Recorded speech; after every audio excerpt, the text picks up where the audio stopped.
Hello and good morning everyone. I welcome you all at Duos IAS. I hope everyone is doing well. So today is 18th July 2024 and we are going to discuss important news and articles from The Hindu newspaper. So let's see what important news we got today to discuss. But before starting the video, for PDF join Telegram channel Eduverse IAS. Link आपको description box में provided है. Make sure video को and तक देखें so that सारी important news आपकी यहाँ पर कवर हो. तो चलिए स्टार्ट करते हैं और देखते हैं आज हमें क्या क्या डिस्कस करना है. तो आज के जो टॉपिक्स है पहले उनको देख लेते हैं. तो पहले हम बात करेंगे inter generational equity as a tax devolution criteria. Okay, तो यहाँ पर वही हम बात करें कि 16th फाइनेंस कमीशन आपकी जो हो रही है कॉन्स्टिट्यूट हो रही है. तो इसमें यहाँ पर जो टैक्स डेवोल्यूशन का क्राइटेरिया कैसा होना चाहिए इसके बारे में हम बात करेंगे. Second article is choosing the right track to cut post harvest loss. तो यहाँ पर देखिए इंडिया की बात करते हैं हम. एग्रीकल्चर जो हमारा प्रोडक्शन होता है उसके बाद जो पोस्ट हार्वेस्ट लॉस होता है ना, पोस्ट हार्वेस्ट जो लॉस होता है तो उसको हम कैसे कट कर सकते हैं, इसके लिए हमें एक सही ट्रैक की जरूरत है.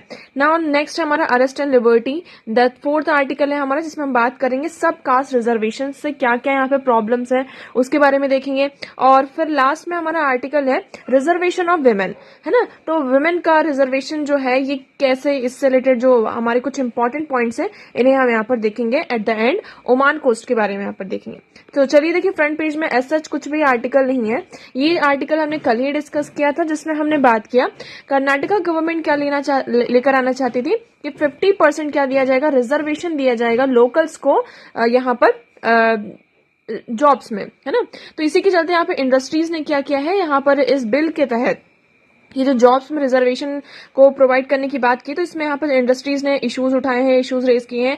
कहा कि इससे क्या होगा, उनकी जो इफिशिएंसी है वो यहाँ पर उस पर यहाँ पर असर होगा. So look at the Karnataka statement employment of local candidate in the industries factories and other establishment 2024. It mandate that industries factories and other establishment appoint local candidate in 50% of management position and 70% of non management positions. तो यहाँ पर ये कहा जा रहा है कि जितनी भी इंडस्ट्रीज हैं, फैक्ट्रीज हैं, उनको ये मैंडेट कर दिया कि आप 50% कहाँ पर मैनेजमेंट पोजीशन पर हमारे लोकल्स को रखेंगे और 70% में नॉन मैनेजमेंट पर जो भी नॉन मैनेजमेंट पोजीशन है वहां पर लोकल को रिजर्वेशन दिया जाएगा. इसके चलते यहाँ पर और यहाँ पर जो लोकल कैंडिडेट कौन होंगे उसकी भी डेफिनेशन हमने कल देखी थी. या तो वो पर्सन कर्नाटक में क्या हुआ हो, बोर्न हुआ हो, या फिर 15 सालों से वो वहीं रह रहा हो, उसे वहां की जो लैंग्वेज है, कन्नड़ लैंग्वेज है, उसको अच्छे से स्पीक कर सकता है, रीड कर सकता है, उसको राइट भी कर सकता है. तो अगर ये क्राइटेरिया पूरा वो पास कर जाते हैं तो वो पर्सन क्या कहलाएगा, आपका लोकल कैंडिडेट कराएगा.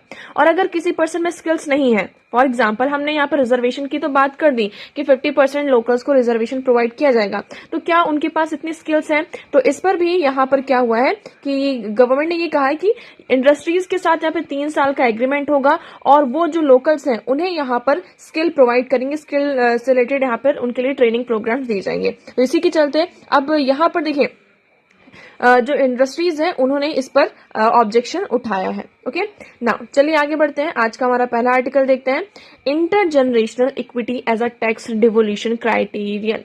ओके, आप सभी को पता है फाइनेंस कमीशन, ठीक है. अब हमारी 16th फाइनेंस कमीशन यहाँ पे कॉन्स्टिट्यूट हो चुकी है. ओके, अब हम 16th फाइनेंस कमीशन की बात करते हैं. फाइनेंस कमीशन का काम क्या होता है? फाइनेंस कमीशन का काम होता है डिवोल्यूशन ऑफ यूनियन टैक्स, है ना. डिवोल्यूशन ऑफ यूनियन टैक्स मतलब कि जो भी टैक्स के थ्रू यहाँ पर रेवेन्यू जनरेट हुआ है उसे स्टेट्स में यहाँ पर क्या करना है, डिवाइड करना है. यहाँ पर जो ये डिवोल्यूशन होता है वो 2 टाइप से होता है. एक होता है आपका हॉरिजेंटल डिवोल्यूशन, दूसरा होता है वर्टिकल.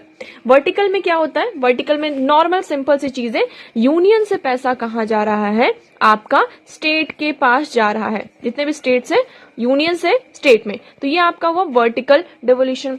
अब हम बात करते हैं हॉरिजॉन्टल. अब हमारे पास क्या सिर्फ एक ही स्टेट है? नहीं, हमारे पास तो बहुत सारे स्टेट्स हैं. तो उन स्टेट्स में कैसे कैसे ये जो स्टेट्स में फॉर एग्जांपल 41% जो होता है यहाँ पर स्टेट्स को दिया जाता है टैक्स का रेवेन्यू, तो उस 41% को कैसे अमंग दी स्टेट्स यहाँ पर हमें डिवाइड करना है, ये होता है आपका हॉरिजॉन्टल डिवीजन. ठीक है, आई होप आपको यहाँ पे 2 डिवीजन पर क्लियर होगा. अब क्या स्टेट्स को यहाँ पर जो पैसे दिए जाते हैं सबको इक्वली दिया जाता है? जो भी मतलब ये डिवीजन हो रहा है 41% का, तो जितने भी स्टेट्स है सबको इक्वल इक्वल दिया जा रहा है? नहीं, ऐसा नहीं होता। यहाँ पर क्राइटेरिया डिसाइडेड होता है। लाइक कौन कौन से क्राइटेरियाज हैं आप इसमें देखेंगे, आपको ज्यादा क्लियर होगा। लाइक इनकम डिस्टेंस पॉपुलेशन के बेसिस पर होता है कि किस स्टेट की पॉपुलेशन कितनी है, किस स्टेट की पॉपुलेशन कैसी है। एरिया देखा जाता है, कुछ स्टेट्स यहाँ पर छोटे हैं, कुछ स्टेट्स यहाँ पर बहुत ज्यादा बड़े हैं, कुछ का साइज यहाँ पर छोटा है, कुछ का बड़ा है। फॉरेस्ट कवर देखा जाता है कि फॉरेस्ट कवर यहाँ पर कितना है, किस स्टेट में कितना फॉरेस्ट कवर है। उसके बाद फॉरेस्ट एंड इकोलॉजी होती है। फिर हमारी डेमोग्राफिक परफॉर्मेंस भी यहाँ पर देखी जाती है। डेमोग्राफिक परफॉर्मेंस मीन्स मतलब आपकी जो डेमोग्राफी है, आपके जो स्टेट में लोग हैं वो कैसे परफॉर्म कर रहे हैं, है ना। जैसे कुछ स्टेट में उनकी लिटरेसी रेट बहुत अच्छी है, कुछ स्टेट्स की जो लिटरेसी रेट है वो अच्छी नहीं है, तो ये जो परफॉर्मेंस है उसको भी यहाँ पर देखा जाता है। तो देखिए 14 फाइनेंस कमीशन की बात करते हैं और अभी लास्ट में यहाँ 15 फाइनेंस कमीशन की बात करते हैं। तो इनकम डिस्टेंस यहाँ पर कितना था पॉपुलेशन में? 14 फाइनेंस कमीशन ने पॉपुलेशन 1971 का जो सेंसस था उसे भी और 2011 का जो सेंसस था उसे भी यहाँ पर इंक्लूड किया था। बट 15 फाइनेंस कमीशन ने सिर्फ 2011 का सेंसस था वो यहाँ पर यूज किया था। तो आपको यहाँ पर ये भी बता दिया जाए कि सेंसस हमारे लिए कितने इंपॉर्टेंट होते हैं। फिर एरिया कवर लिया था। फॉरेस्ट कवर में आप देखेंगे 14 फाइनेंस कमीशन ने फॉरेस्ट कवर लिया था, बट 15 फाइनेंस कमीशन ने यहाँ पे फॉरेस्ट एंड इकोलॉजी दोनों को मिक्स करके लिया था 10% का weightage. Okay, demographic performance 14 finance commission ने यहाँ पे परफॉर्मेंस को इंक्लूड नहीं किया था, बट 15 फाइनेंस कमीशन ने यहाँ पे परफॉर्मेंस को इंक्लूड किया था। आई होप आपको इतना तो क्लियर होगा। ओके, अब इस आर्टिकल में ये बात की जा रही है कि फॉर एग्जाम्पल जो यहाँ पर इनकम गैप आता है ना, फॉर आपकी फैमिली है, आपकी फैमिली में फॉर अर्निंग यहाँ पर कितनी हो रही है 1000 रुपीज हो रही है, बट आपका जो एक्सपेंडिचर हो रहा है 15,000 रुपीज का हो रहा है। कितना हो रहा है यहाँ पर? 15,000 का हो रहा है। तो ये जो यहाँ पर 5,000 का गैप आया है उसे कैसे फुलफिल करेंगे? फॉर एग्जाम्पल आपने इसके लिए लोन लिया, क्या किया हमने? इसके लिए लोन लिया। अब इस आर्टिकल में ये कहा जा रहा है कि आपका जो टैक्स डिवोल्यूशन का क्राइटेरिया होना चाहिए वो ऐसा होना चाहिए। अब ये लोन है, या तो आपके पेरेंट्स करेंगे इसको फुलफिल, या फिर आपका जो फ्यूचर जनरेशन में मतलब फ्यूचर में आपका जो बेटा होगा वो करेगा। तो ये बर्डन कहाँ जा रहा है? आपके फ्यूचर के ऊपर जा रहा है। फ्यूचर में आपका जो भी यहाँ पर सक्सेसर होगा, जो भी यहाँ पर बेटा होगा, वो क्या करेगा? इस टैक्स को यहाँ पर फुलफिल करेगा। तो इस आर्टिकल में ये कहा जा रहा है कि जो इक्विटी होनी चाहिए, टैक्स डिवोल्यूशन का जो क्राइटेरिया होना चाहिए वो ऐसा इक्वल होना चाहिए जिससे इंटर जनरेशनल यहाँ पर इफेक्ट ना पड़े, मतलब जनरेशन टू जनरेशन इसका यहाँ पर इम्पैक्ट ना पड़े कि आने वाले टाइम में उनको वो टैक्स यहाँ पर पे करना पड़े। सो intergenerational physical equity in general, intergenerational equity is the principle of providing equal opportunities and outcome to every generation. Intergenerational equity ensures that the decision or action of the current generation should not burden the future generation. तो intergenerational equity क्या ensure करता है कि हमें ऐसे decisions लेने हैं, ऐसे एक्शंस लेने हैं करंट जनरेशन में कि ये हमारे फ्यूचर जनरेशन के लिए यहाँ पर बर्डन ना बने। From public finance point of view, it refers to a situation where every generations pay for the public service it receives and does not burden the future generation through borrowings. तो हम इतनी borrowings यहाँ पर ना कर ले कि उसका जो बर्डन है वो किस पर जाए? हमारी फ्यूचर जनरेशन पर हो। तो यहाँ पर जो टैक्स का डिवोल्यूशन हो, हमें यहाँ पर मेक श्योर करना होगा जो क्राइटेरियाज हैं, ये कन्फ्लिक्टिंग यहाँ पर इक्विटीज हैं, क्राइटेरियाज हैं, तो ये कन्फ्लिक्शन यहाँ पर ना आए और ये इंटर जनरेशनल मतलब कि ये बर्डन हमारी फ्यूचर जनरेशन पर ना हो। सो here you will C address conflict equities. यहाँ पर जो कन्फ्लिक्टिंग इक्विटीज हैं उन्हें एड्रेस करने की जरूरत है। For example per capita income, population, area in the distribution formula. तो जो डिस्ट्रीब्यूशन जो फॉर्मूला है ना, जो अभी हमने यहाँ पे क्राइटेरिया देखे जिस बेसिस पर जो फाइनेंस होता है, रेवेन्यू होता है, उसको डिस्ट्रीब्यूट किया जाता है, तो हमें यहाँ पर मेक श्योर करना होगा कि ये इंडिकेशंस कहीं पर प्रॉब्लम क्रिएट ना करें। So these indicators reflect the differences between the states in terms of demand for public services and the size of the public revenue available. These indicators carry a larger weight and assure equity in the distribution of union financial transfer among state. Okay, so what is this financial commission? Finance commission क्या है? It is a constitutional body. Finance commission हमारी constitutional body है जिसका काम क्या होता है? To give recommendations on the distribution of tax revenues between the union and state and among the state themselves. तो यहाँ पर जो टैक्स रेवेन्यू, टैक्स के थ्रू जो पैसा यहाँ पर स्टेट के यूनियन के पास आया है, तो उसे क्या करना है? टैक्स में यहाँ पर स्टेट्स के बीच में इन्हें डिस्ट्रीब्यूट करना है। कौन कॉन्स्टिट्यूट करता है? So the finance commission is constituted by the president under article 280। Article 280 के तहत हमारे प्रेसिडेंट के पास ये पावर है कि वो क्या करते हैं, फाइनेंस कमीशन को कॉन्स्टिट्यूट करते हैं। इसका टाइम पीरियड कितना होता है, 5 ईयर्स। और अगर ऐसी कोई एडवर्स सिचुएशन आ जाती है तो उस पर हम क्या कर देते हैं, उसका जो टाइम पीरियड उसको बढ़ाया भी जाता है। फॉर एग्जांपल कोविड के टाइम पर यहाँ पर जो फाइनेंस कमीशन का टाइम पीरियड था वो 5 से 6 ईयर्स तक हुआ था। So Parliament may by law determine the requisite qualifications for appointment as a person। तो पार्लियामेंट के पास यह क्या है, पार्लियामेंट लॉ बनाती है कि किस पर्सन को यहाँ पर इसका मेंबर रखना है। ओके, मैंडेट हमने बात कर ली कि रिकमेंडेशन देना है प्रेसिडेंट को कि किस तरीके से यहाँ पर डिस्ट्रीब्यूशन होगा टैक्सेस का between the union and states and among the states. Okay, so composition की बात करते हैं। So it consist of chairman, इसमें एक चेयरमैन होते हैं और 4 अदर मेंबर्स होते हैं जो कि प्रेसिडेंट के द्वारा अपॉइंट किए जाते हैं। और यहाँ पर इनकी क्वालिफिकेशंस क्या है, सो क्वालिफिकेशंस इज लाइक दैट कि जो चेयरपर्सन होते हैं कमीशन के, तो वो पर्सन के पास पब्लिक अफेयर के पास और कोई भी फाइनेंशियल मैटर से रिलेटेड, यहाँ पर जो गवर्नमेंट के अकाउंट है उससे रिलेटेड अगर उनके पास स्पेशल नॉलेज है, एक्सपीरियंस है, तो उस पर्सन को यहाँ पर चेयरपर्सन अपॉइंट किया जाता है। विद दैट जो 4 अदर मेंबर्स होते हैं तो उनके पास ऐसी क्वालिफिकेशंस होनी चाहिए कि हम उनको हाई कोर्ट का जज यहाँ पर अपॉइंट कर सकते हैं। मतलब उनके पास they are qualified to be appointed as a जज ऑफ हाई कोर्ट, तो उन्हें हम सेलेक्ट कर सकते हैं। या फिर has special knowledge of the finance and accounts of the government के जो अकाउंट्स है, फाइनेंस है, इसका उनके पास क्या हो, अच्छा नॉलेज हो, और फाइनेंशियल मैटर्स में और एडमिनिस्ट्रेशन मेथड्स में जो भी यहाँ पे मैटर्स हैं उनके पास यहाँ पे वाइड एक्सपीरियंस हो, तो इन दैट केस उन्हें यहाँ पर मेंबर बनाया जा सकता है। सो आई होप आपको ये फाइनेंस कमीशन यहाँ से पूरा क्लियर होगा। ओके, सो बात करते हैं नेक्स्ट आर्टिकल की, choosing the right track to cut post harvest loss. अब देखिए यहाँ इस आर्टिकल का ये जो फर्स्ट पैरा है दैट इज वेरी इंपॉर्टेंट। यहाँ से आपके डायरेक्ट क्वेश्चन निकल कर आते हैं for the pre and mains as well. Okay, so India rank second in global agriculture production. अगर हम ग्लोबल एग्रीकल्चर प्रोडक्शन की बात करते हैं तो इंडिया की रैंक कितनी है, 2nd नंबर पर है। हम यहाँ पर 2nd नंबर पे सबसे ज्यादा प्रोडक्शन करते हैं एग्रीकल्चर में, ठीक है। बट शेयर अगर हम देखें एग्रीकल्चर जो हमारा एक्सपोर्ट होता है ना, प्रोडक्शन तो हमारा बहुत ज्यादा हो रहा है, लेकिन जो हमारा यहाँ पर एक्सपोर्ट होता है इट इज ओनली 2.4%। मतलब हमारी जो प्लेसिंग है वो कहां पर आती है, 8th पर आती है, 8th नंबर पर। प्रोडक्शन हमारा 2nd नंबर पर है कि सबसे ज्यादा प्रोडक्शन हम करते हैं और उसमें हमारी रैंक आती है 2nd। बट जब हम एक्सपोर्ट की बात करते हैं तो द ओनली शेयर इज 2.4% और हमारी जो पोजीशन है वो 8th नंबर पर है। ये क्या एट्रीब्यूट कर रहा है, this is attributed to several factors that include low productivity and inability to meet desired quality standards and efficiency in supply chains such as inadequate transportation network infrastructure। तो ऐसा क्यों है कि हमारा प्रोडक्शन तो इतना ज्यादा हो रहा है लेकिन एक्सपोर्ट के मामले में देखते हैं तो हमारी इतनी कम रैंकिंग है। सो इसका मेन रीजन क्या क्या हो सकता है, या तो आपकी जो प्रोडक्टिविटी है वो लो हो रही है ना, प्रोडक्शन तो हम कर रहे हैं लेकिन जितना यहाँ पर प्रोड्यूस होना चाहिए, फॉर एग्जांपल हम बात करते हैं 1 हेक्टेयर लैंड से यहाँ पर कितना प्रोडक्शन होना चाहिए, लेकिन वो 1 हेक्टेयर लैंड से उतना प्रोडक्शन नहीं हो पा रहा। It means we are showing low productivity और inability to meet desire standards, या फिर हमारा प्रोडक्शन तो अच्छा हो रहा है लेकिन जो डिजायर स्टैंडर्ड्स हैं हम उन स्टैंडर्ड से मीट नहीं कर पा रहे हैं। दूसरी चीज ये हुई। तीसरी चीज फॉर एग्जांपल हमारी क्वालिटी भी अच्छी है, क्वांटिटी भी अच्छी है, दोनों अच्छी है, लेकिन हमें इसे क्या करना है, एक्सपोर्ट करना है।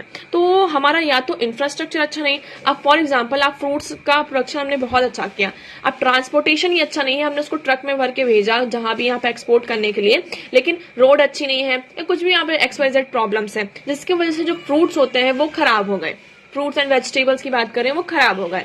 तो यहाँ पर क्या बताया जा रहा है कि हमारे पास इनएडिक्वेट ट्रांसपोर्टेशन और नेटवर्क और इंफ्रास्ट्रक्चर नहीं है जो हमारी सप्लाई चेन को क्या कर रहा है, डिस्टर्ब कर रहा है। तो ये कुछ रीजंस हैं।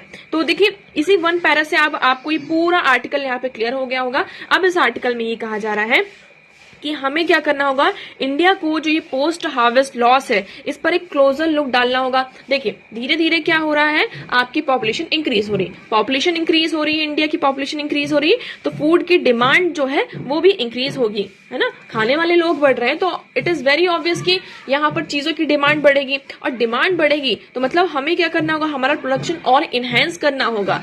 उसके साथ साथ हमारे पास देखिए पॉपुलेशन बढ़ने के साथ साथ हमारे पास जो चैलेंजेस हैं वो भी सामने आ रहे हैं। For example best for example क्या है आपका क्लाइमेट चेंज, है ना, किस तरीके से ये एग्रीकल्चर को यहाँ पे डिस्टर्ब कर रहा है।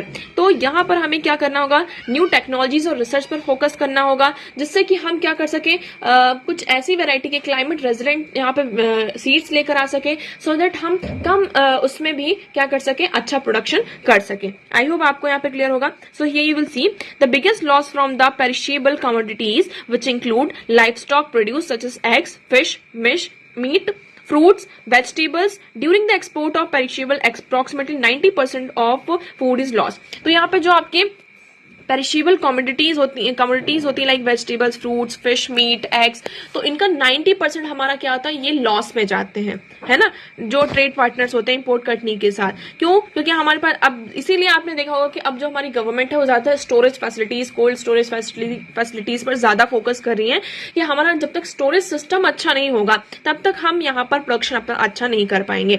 सो storage, transportation and marketing play a critical role in ensuring that perishable products reach the consumer in time. तो हम यहाँ पर क्या करना चाहते हैं, हमें यहाँ पर जो हमारा ट्रांसपोर्टेशन है, मार्केटिंग है और जो स्टोरेज है, इसे यहाँ पर इंश्योर करना होगा कि they are good in condition so that we can reach the consumer in time, है ना, उनके पास हम टाइम पर पहुंच सके और चीजों को एक्सपोर्ट कर सके। I hope this article is clear to you. अब हम इंडिया की बात करते हैं। इंडिया में बहुत ज्यादा जो चीजें हैं, नीति आयोग की रिपोर्ट भी बताई गई है, the revenue of Indian railway is primary driven by the freight transport. तो यहाँ पर हमारा जो ज्यादातर जो ट्रांसपोर्ट होता है किससे होता है, रेलवे से होता है। और रेल में भी आपने यहाँ पे मालगाड़ी का नाम सुना होगा। मालगाड़ी क्यों है इसका नाम, क्योंकि उससे हम एक्सपोर्ट करते हैं। तो जो फूड वॉलेटिलिटी है और जो सप्लाई कंस्ट्रेंट्स आती है, मेनली जो पेरिशेबल जो प्रोड्यूस होते हैं, है ना, ये मेनली इन्हीं सारी चीजों से होता है, इसलिए इसमें प्रॉब्लम आती है। अब यहाँ पर गवर्नमेंट रेलवे के द्वारा इनिशिएटिव्स लिए जा रहा है कि हम क्या करेंगे, जो आपकी जो फ्रेट ट्रेन होती है ना, आपकी जो फ्रेट ट्रांसपोर्टेशन और ये रेल्स हैं, इनके लिए हम अलग से कॉरिडोर्स बनाए, क्योंकि कई बार क्या होता है, पैसेंजर और जो ये मालगाड़ी होती है वो सेम ट्रैक से जाती हैं। तो हम पहले क्या इंश्योर करते हैं कि जो पैसेंजर ट्रेन है वो पहले यहाँ पर निकल जाए। और मालगाड़ी आप लोग देखते होंगे, कई बार आपने देखा होगा कि किस तरीके से रेलवेज में वो 2-2, 3-3 दिन तक खड़ी रहती हैं।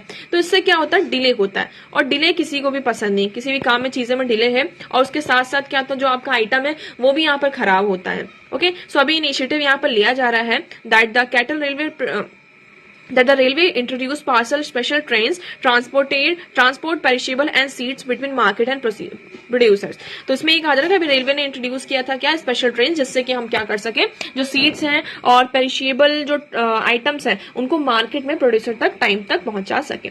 आई hope this article is clear to you. Okay, so now next move करते हैं। नेक्स्ट आर्टिकल देखिए, ऑलरेडी ये आर्टिकल एक बार किया हुआ है। इसमें ये कहा जा रहा है arrest and liberty, Pamela act, है ना, prevention of money laundering act, जिसके तहत यहाँ पर ईडी क्या करते हैं, या किसी भी पर्सन को अगर उनको लगता है कि इस एक्टिविटी में यहाँ पे मनी लॉन्ड्रिंग के केसेस में आपका इंगेज है, तो उन्हें वो अरेस्ट कर लेते हैं। अब आपने बहुत सारे केसेस देखे, केजरीवाल जी को भी उन्हीं के मतलब कि इसी बेसिस पर अरेस्ट किया गया था, और बहुत सारे हमारे जो पॉलिटिकल पार्टीज के लीडर्स थे उनको भी यहाँ पर अरेस्ट किया गया है। ओके, सो अब इस आर्टिकल में ये आ रहा है कि मतलब जो ईडी अरेस्ट करते हैं इनके पास स्पेशल पावर है, लेकिन आपको ये देखना होगा जो पमला एक्ट का सेक्शन 19 है वो क्या कहता है, speaks arresting officer being required to have a reasons to believe. देखिए आपके पास यहाँ पर ये रीजन होने, जैसे कि कहा जाता है ना कि हाँ हमें लग रहा है कि ये जो पर्सन है वो मनी लॉन्ड्रिंग में क्या है आपका इन्वॉल्व है ना। एक चीज आती है आपकी कि हाँ मुझे लग रहा है कि ये मनी लॉन्ड्रिंग में इन्वॉल्व है, और दूसरी चीज ये आती है कि हाँ हमारे पास एविडेंस है, हमारे पास क्या है, एविडेंसेस हैं, जिससे कि हम बता सकते हैं कि ये जो पर्सन है वो मनी लॉन्ड्रिंग में है। तो यहाँ पर सुप्रीम कोर्ट के पास ये वेरियस पिटिशन जाती है, तो सुप्रीम कोर्ट ने ये कहा कि आपके पास प्रॉपर प्रूफ होने चाहिए, एविडेंस होने चाहिए, मतलब कि ज्यादा नहीं है लेकिन आपके पास इतने रीजनेबल क्या होने चाहिए, एविडेंस प्रूफ होने चाहिए, जिससे कि आप ये कह सकें हाँ कि ये पर्टिकुलर जो पर्सन है वो मनी लॉन्ड्रिंग में आपका एंगेज है। तब आप उस पर्सन को क्या करेंगे, अरेस्ट करेंगे। सेकंड चीज इसमें आती है, इसमें बेल का जो प्रोविजन है वो भी बहुत ज्यादा वो है। इसका जो सेक्शन हम बात करते हैं, जो पमला एक्ट में बेल का जो प्रोविजन है उसके अंदर 2 क्राइटेरिया है। ये कि आपको क्या करना होगा, उस पर्सन को, जिस पर्सन को अरेस्ट किया गया उसको खुद को ही प्रूव करना है कि वो उस एक्टिविटी में एंगेज नहीं है, पहली चीज ये। ठीक है, अगर उसको बेल मिल गई, दूसरा प्रोविजन ये कहता है कि अगर आपको बेल मिल जाती है तो आपको ये इंश्योर कराना होगा जज को कि आप मतलब फर्दर किसी ऐसी एक्टिविटीज में यहाँ पर एंगेज नहीं होंगे। ओके, तो ये this is very tough. Okay, और आप कहाँ है, जेल में है, तो आप कैसे ये सारी चीजें प्रूव कर सकते हैं।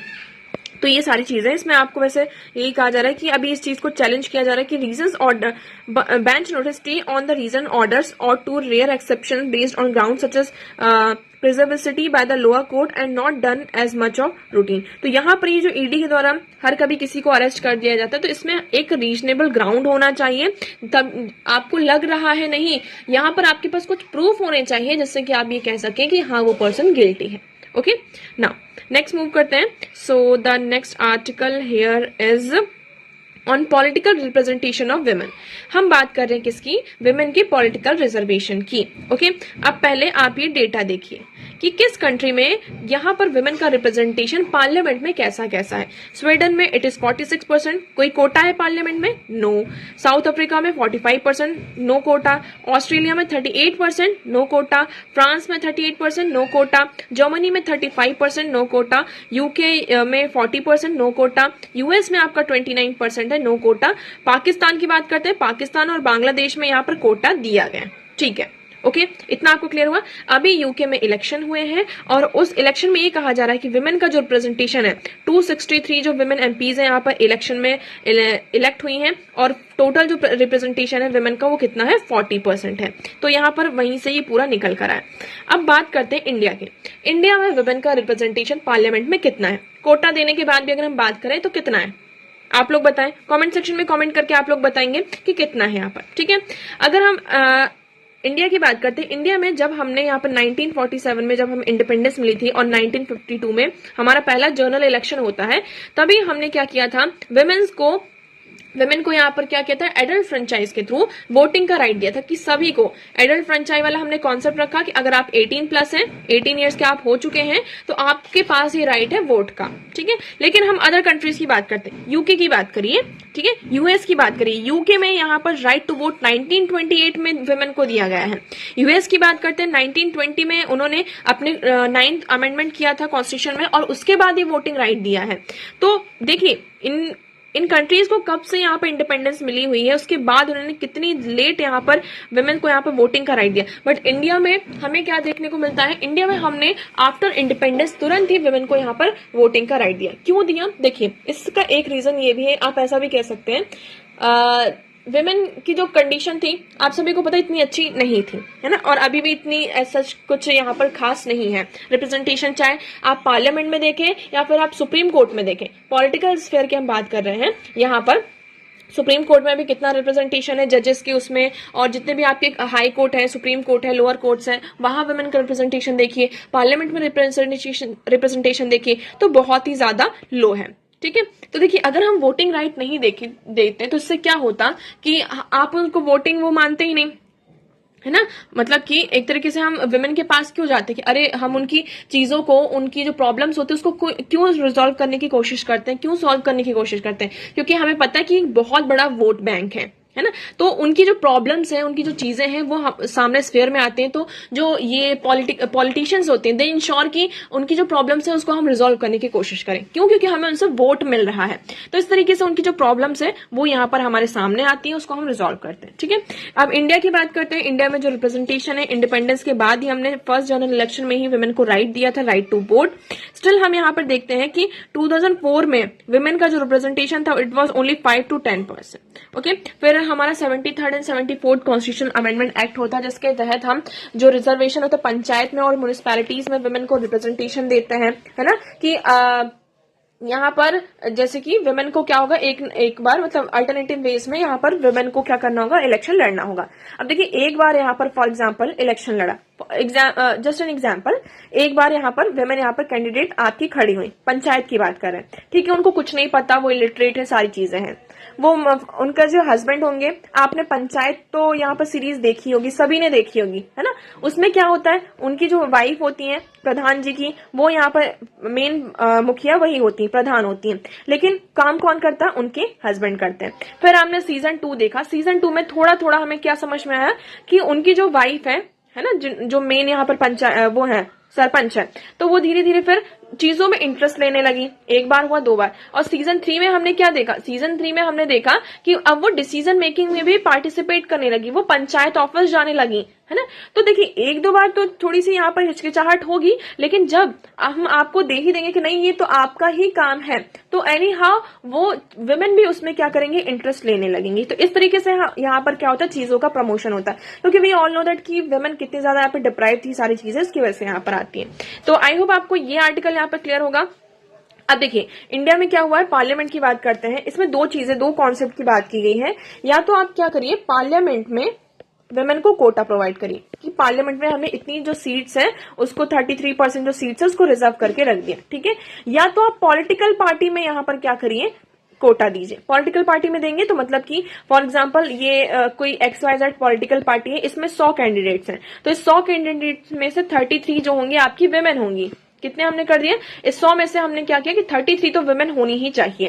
तो या तो आप पॉलिटिकल पार्टी में रिजर्वेशन दीजिए या तो आप पार्लियामेंट में दीजिए। तो इंडिया ने क्या चूज किया कि हम पार्लियामेंट में यहाँ पर रिजर्वेशन देंगे। आप सभी को यहाँ पर पता होगा हमारा यहाँ पर क्या है, 126 अमेंडमेंट एक्ट जो अभी पास हुआ है, जिसमें हमने बात की 33% रिजर्वेशन प्रोवाइड करने की। लेकिन अब ये कब से स्टार्ट होगा, हमारे नेक्स्ट जनरल इलेक्शन से ये इंप्लीमेंट होगा।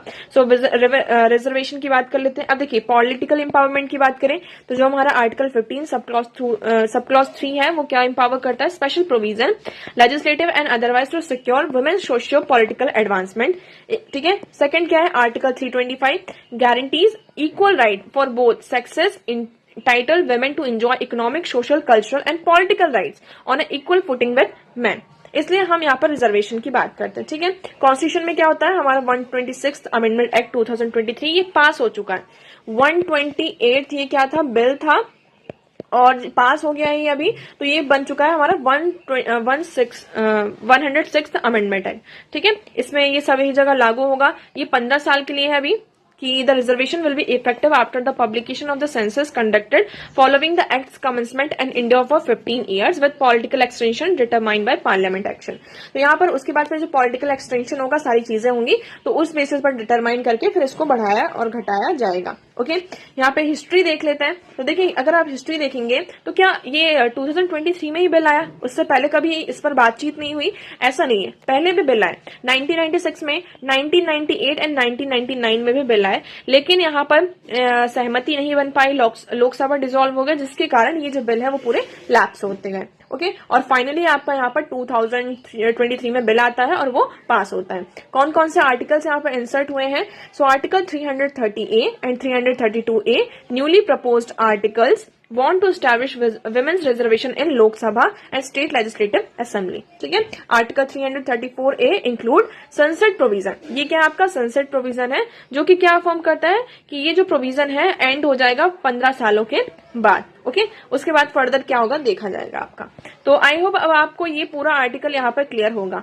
नेक्स्ट बात करते हैं, देखिए यहाँ पर बता दिया जाए 9 of 13 crew members of capsized oil tanker rescued by navy of Oman coast. तो जो ओमान का कोस्ट है ओमान का, वहां पर यहाँ पर 13 क्रू मेंबर्स का यहाँ पर एक ऑयल टैंकर था, वो क्या हो गया आपका, उसको रेस्क्यू करने की बात की जा रही है। मतलब यहाँ पे जो 13 क्रू मेंबर्स थे, इसमें से 13 इंडियंस थे और 3 इसमें श्रीलंकर्स भी थे, श्रीलंकन्स थे। तो अभी जो इंडियन नेवी मिशन है, उनका जो INS जो तेग है ना, उसको यहाँ पे कंसिस्ट किया गया रिसर्च एंड रेस्क्यू ऑपरेशन के लिए।